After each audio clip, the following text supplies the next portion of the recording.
வணக்கம் நண்பர்களே. இன்று சுவையான முட்டை இறால் பொரியல் எப்படி செய்வது என்று பார்ப்போமா? தேவையான பொருட்கள்: முட்டை 4, இறால் 1/4 கிலோ, பெரிய வெங்காயம் 1, தக்காளி 1, பச்சை மிளகாய் 2, இஞ்சி சிறு துண்டு, பூண்டு 5 பல், சோம்பு 1 டீஸ்பூன், கடுகு 1/4 டீஸ்பூன், மிளகாய்த்தூள் 2 டேபிள் ஸ்பூன், மஞ்சள் தூள் சிட்டிகை அளவு, எண்ணெய் தேவையான அளவு, உப்பு தேவையான அளவு, கறிவேப்பிலை கொத்தமல்லி கைப்பிடி அளவு. சமைக்கும் விதம்: முதலில் இறாலை தோலை உரித்து சுத்தம் செய்து கழுவி கொள்ளவும். அடுத்து வெங்காயம் தக்காளியை பொடியாக நறுக்கி வைத்து கொள்ளவும். இஞ்சி பூண்டு சோம்பு பச்சை மிளகாய் இவற்றை விழுதாக அரைத்து கொள்ளவும்.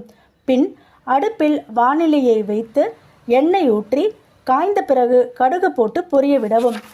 கறிவேப்பிலை தாளிக்கவும். அடுத்து பொடியாக நறுக்கிய வெங்காயம் தக்காளியை போட்டு வதக்கவும்.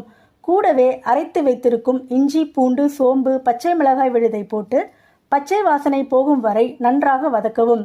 எல்லாம் நன்கு வதங்கியதும் இறாலை சேர்த்து பிரட்டி 5 நிமிடம் மூடி வேக விடவும்.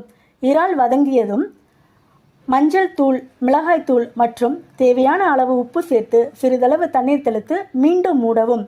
5 நிமிடம் கழித்து மூடியை திறந்து முட்டைகளை உடைத்து ஊற்றவும்.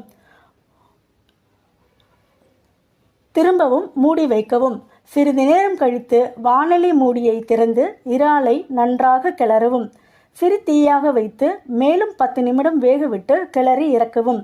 கொத்தமல்லி தழையை தூவும். சுவையான முட்டை இறால் பொரியல் ரெடி. என்ன நண்பர்களே, பிடித்திருக்கிறதா? மீண்டும் நாளை பார்ப்போம். நன்றி, வணக்கம்.